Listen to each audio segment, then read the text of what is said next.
It was a quiet Saturday night in November 1987 when a young couple came home after enjoying a friend's wedding.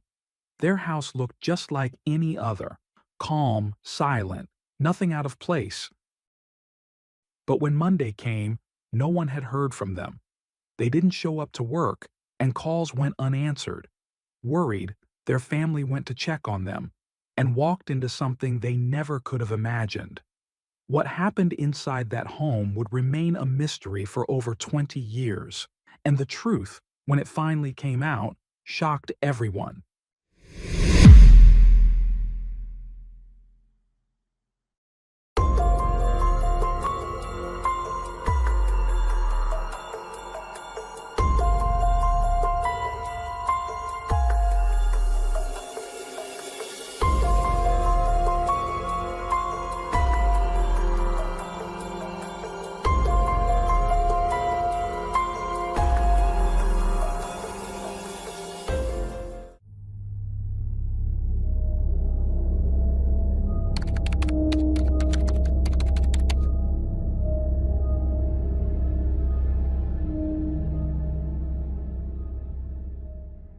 Ryan Wingarden was born on December 12, 1962, into a large, tight-knit family rooted in tradition, faith, and structure. He was one of 8 siblings: Lynn, Terry, Bragg, Chia, David, Cheryl, and Gail, raised by Derosha and Wendell Wingarden. The couple built their home on strong values. Wendell, a World War II veteran, spent 26 years working at a furniture company and sang in the choir at Central Church in West Lyon for nearly 4 decades. The Wingardens were known for their wholesome family life and strong religious beliefs, the kind of family people in Holland, Michigan looked up to. But appearances can be deceiving. While the family's surface seemed idyllic, tensions quietly brewed. The youngest daughter, Gail, born on April 24, 1965, was especially close to her family. In the 1980s, she met Rick Lee Brink, a man 7 years her senior, born on February 12, 1958. Their relationship developed quickly and deeply. Friends remember Rick telling people the moment he met Gail that she was the one. In early 1986, they married, building a life filled with promise. The couple had good jobs, renovated their home together, and were seen by all as a shining example of young love. Meanwhile, Ryan's life took a very different turn. He struggled financially and scraped by selling small amounts of marijuana.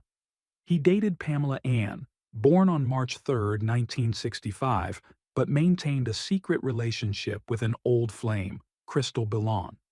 The contrast between Ryan's rocky path and Gail's stable, joyful life was stark. In the fall of 1987, a dispute ignited tensions within the Weingarten family. Derosha and Wendell, along with their younger children, planned to move onto Rick and Gail's property. While some siblings supported the move, others, including Ryan, strongly objected. The disagreement caused a rift, especially between Ryan and Gail, one that would have chilling consequences. On Saturday, November 21, 1987, Gail and Rick attended a wedding at a Holiday Inn. They returned home later that evening. No one heard from them again. 2 days later, on Monday, November 23rd, neither showed up for work. Concerned, Rick's parents went to their home. What they found would scar them forever. Rick's body was discovered slumped over the steering wheel of his Chevrolet Blazer in the garage. He had been shot twice in the head. His mother nearly collapsed at the sight. Rick's father guided her back to their vehicle before re-entering the house in search of Gail. Inside the main bedroom, he found her lifeless body sprawled on their waterbed. Her face was covered with a pillow soaked in blood. She had been shot 3 times. Police were called immediately. The crime scene revealed no signs of forced entry, no struggle, and no robbery. Jewelry remained untouched. Nearly $500 in cash was found between the bedroom and the kitchen. The murders had been clean, methodical, and cold.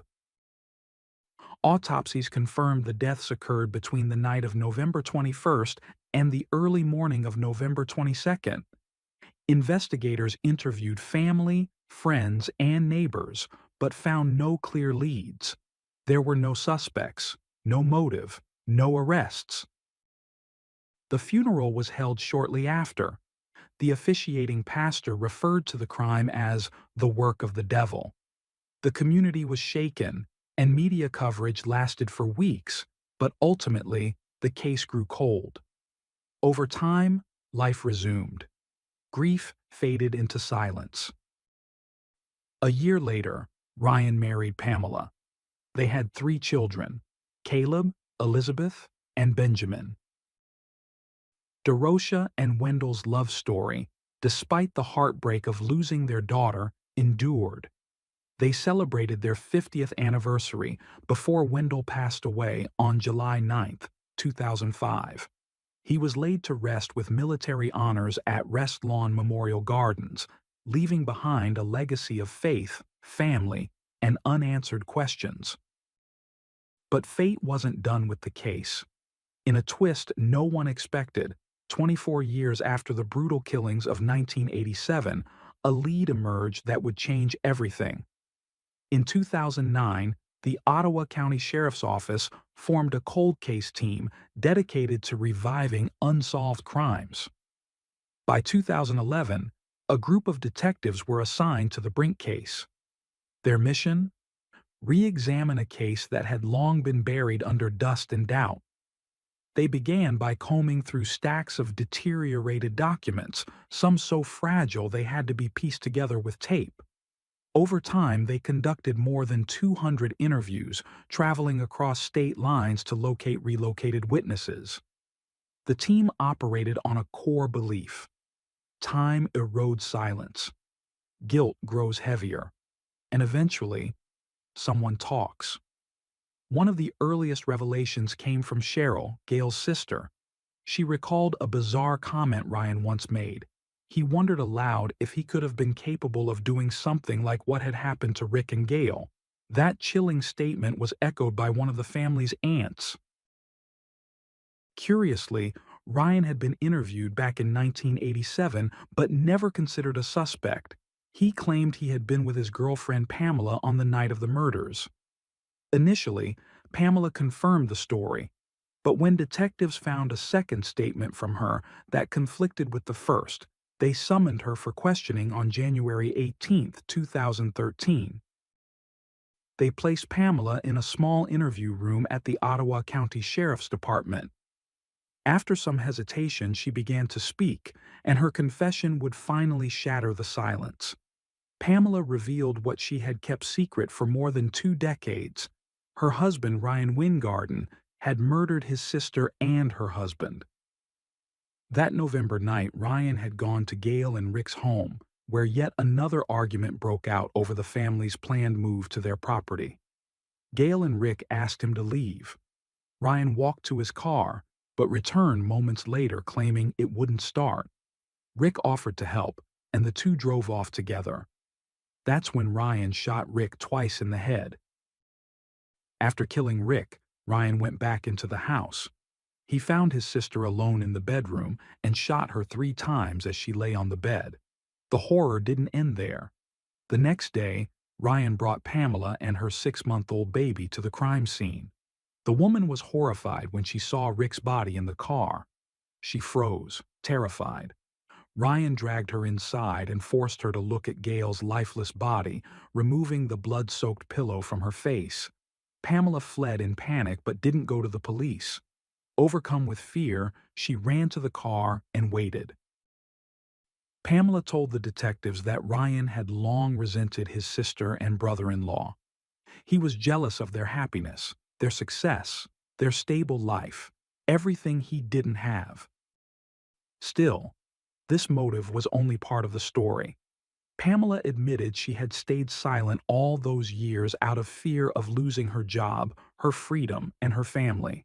She loved Ryan and didn't want to break apart their home, but guilt had consumed her for over 2 decades. That day, with tears and trembling hands, she finally let it go.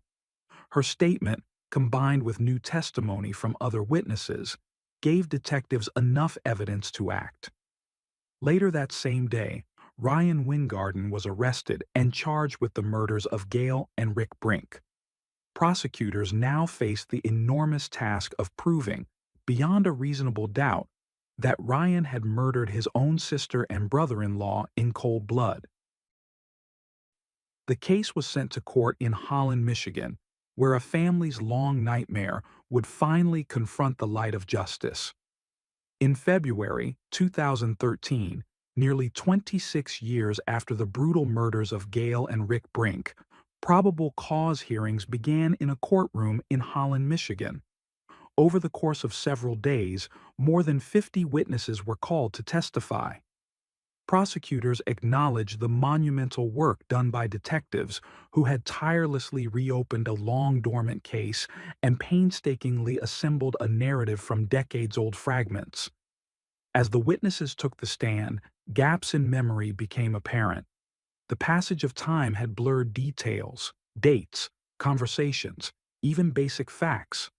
The defense seized on these inconsistencies to undermine the prosecution's case, casting doubt on the reliability of the testimonies. Assistant Prosecutor Lee Fisher admitted the challenges of building a case on aged recollections. Still, he remained hopeful. Not all testimonies had been heard yet, and among the most anticipated was that of Crystal. Crystal, who had dated Ryan Weingarten for 4 years before the murders and maintained an ambiguous relationship with him afterward, delivered her statement with calm precision. She spoke clearly and confidently, but only after Ryan had been removed from the courtroom due to disruptive outbursts that interfered with proceedings. Her testimony would unveil the darkest secret of all. Crystal recounted a disturbing conversation with Ryan shortly after the 1987 murders. They met at a park in northern Holland, where Ryan, emotional and distressed, confessed something horrific. During their teenage years, he had sexually assaulted his sister Gail on multiple occasions. Gail had resisted, said no, but Ryan had ignored her pleas.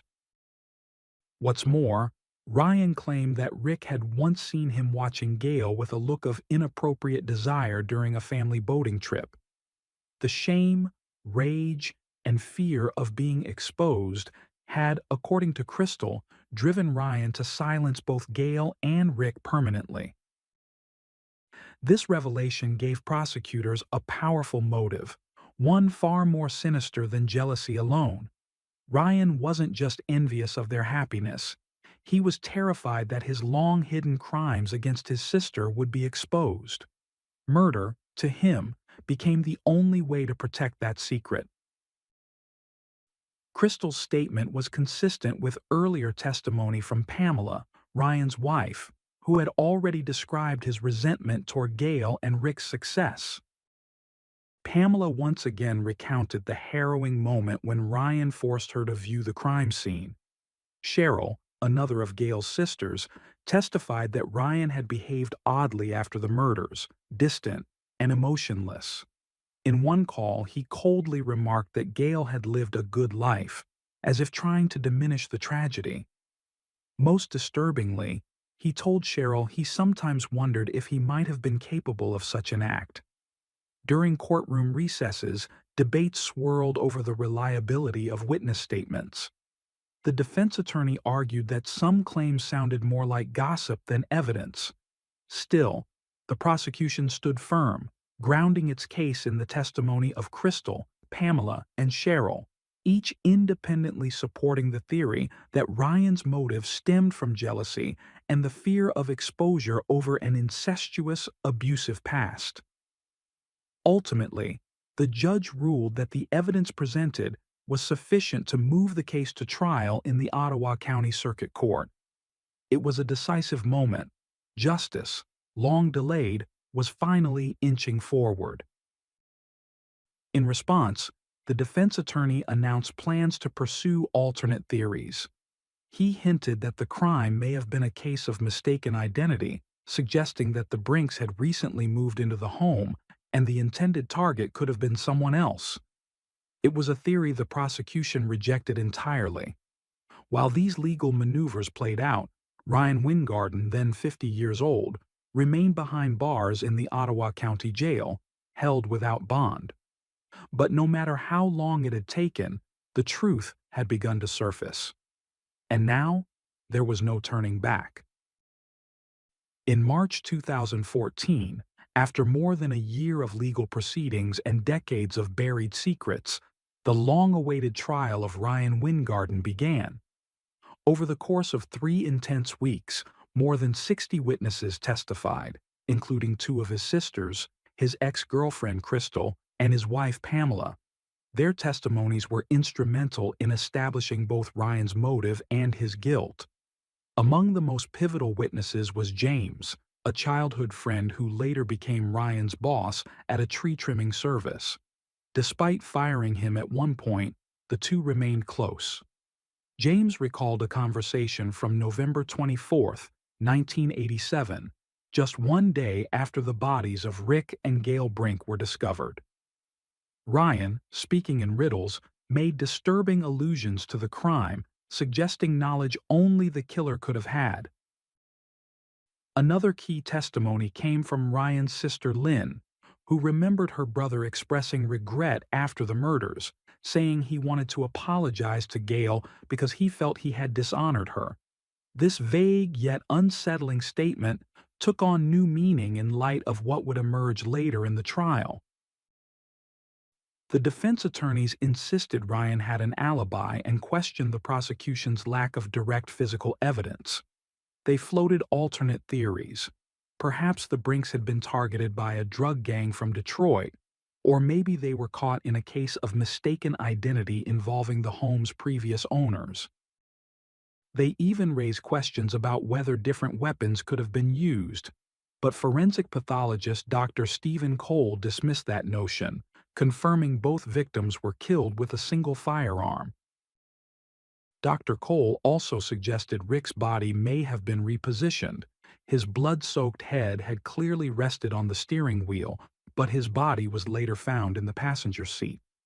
To clarify the trajectory of the bullets, the doctor used anatomical models and rods to demonstrate the injuries in court. Pamela was brought back to the stand. She reaffirmed that Ryan had confessed to killing his sister and brother-in-law out of jealousy and fear. The prosecution built its case around the testimonies of Pamela, Crystal, Cheryl, and Lynn. They argued that Ryan was driven by rage and desperation, not just over a family dispute, but over the looming threat that Gail might reveal the dark secret he had kept for decades. The following week, Ryan himself took the stand. Pamela chose not to remain in the courtroom during his testimony. Ryan was combative, accusing police and prosecutors of twisting his words. But then, under oath, he made a shocking admission.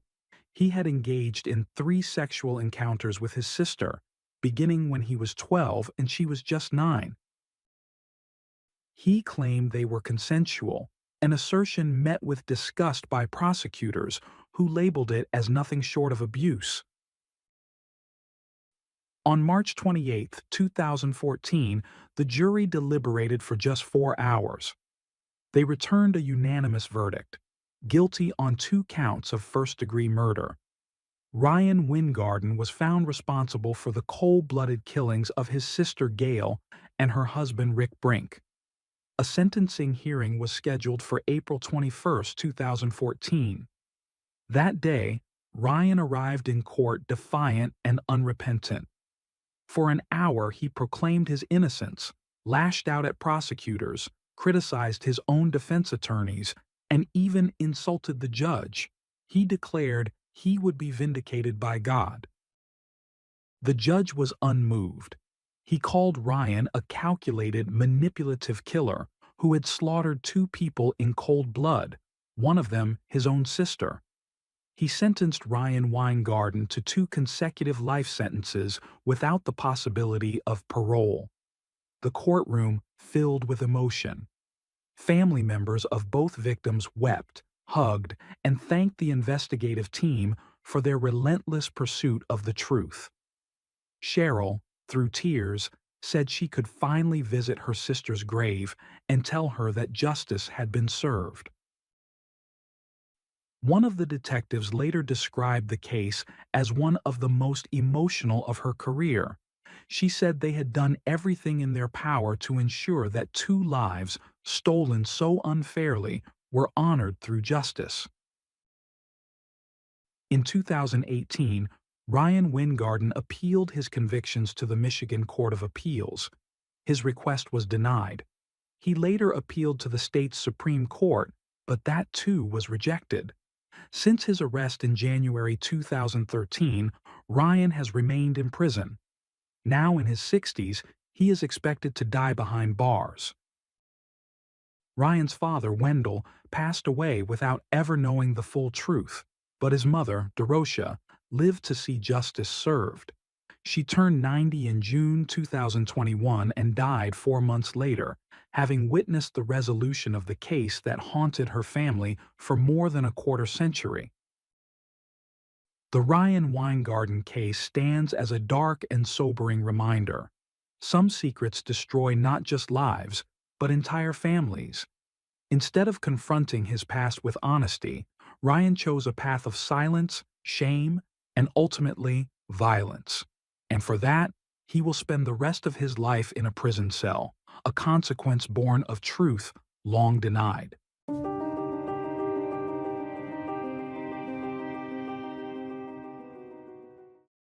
Thanks for tuning in to Unreal True Crime. If you're intrigued by mysteries from around the world, check out our new channel, Latin Crimes, where we dive into the gripping true crime stories of Latin America. Don't miss out. Subscribe now for more thrilling investigations.